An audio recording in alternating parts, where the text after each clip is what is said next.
ഇപ്പോൾ കേന്ദ്ര ആഭ്യന്തരമന്ത്രി അമിത്ഷാ മാധ്യമങ്ങളെ കാണുകയാണ്. അതിലേക്ക് संविधान पर, संविधान की रचना के मूल्यों पर, और जब जब कांग्रेस या भारतीय जनता पार्टी का शासन रहा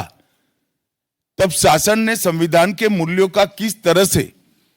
मूल्यांकन किया, संरक्षण किया और संवर्धन किया, इस पर फैक्ट के साथ भारतीय जनता पार्टी के वक्ताओं ने अनेक उदाहरणों के साथ जनता के सामने विषय रखे और उसमें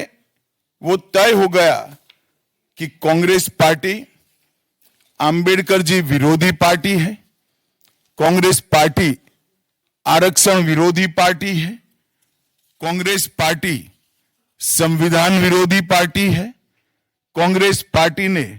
सावरकर जी का भी अपमान किया, कांग्रेस पार्टी ने आपातकाल डालकर संविधान के सारे मूल्यों की धज्जियां उड़ा दी,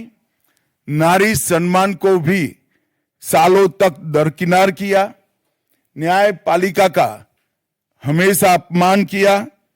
सेना के शहीदों का अपमान किया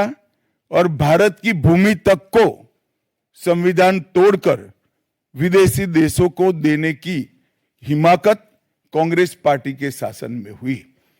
जब ये पूरा सत्य उजागर हो गया तब कल से कांग्रेस पार्टी ने फिर एक बार अपनी पुरानी पद्धति को आजमाते हुए बातों को तोड़ मरोड़ कर और सत्य को असत्य के कपड़े पहनाकर समाज में भ्रांति फैलाने का एक कुत्सित प्रयास किया है। संसद में जब चर्चा हो रही थी, ये सिद्ध हो गया कि बाबा साहेब आंबेडकर का कांग्रेस ने किस तरह से पुरजोश विरोध किया था। बाबा साहब के न रहने के बाद भी किस प्रकार से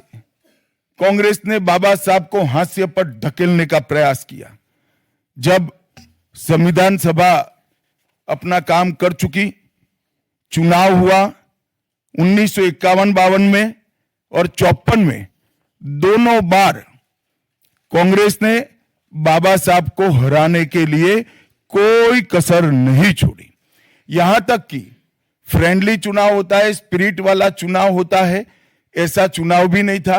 विशेष प्रयास किया गया और वो उनकी हार को सुनिश्चित किया गया। जहां तक भारत रत्न देने का सवाल है, कांग्रेस के नेताओं ने कई बार खुद ही अपने आप को भारत रत्न दिए हैं। 55 में नेहरू जी ने खुद को भारत रत्न दे दिया, 71 में इंदिरा जी ने खुद को भारत रत्न दे दिया और 1990 में बाबा साहब को भारत रत्न तब मिला जब कांग्रेस पार्टी सत्ता में नहीं रही और भारतीय जनता पार्टी के समर्थन वाली सरकार थी। 1990 तक कांग्रेस पार्टी बाबा साहब को भारत रत्न न मिले इसका बड़े जतन से प्रयास करती रही, यहां तक कि बाबा साहब की जयंती को भी, 100वीं जयंती को भी मनाने का मना ही कर दिया गया।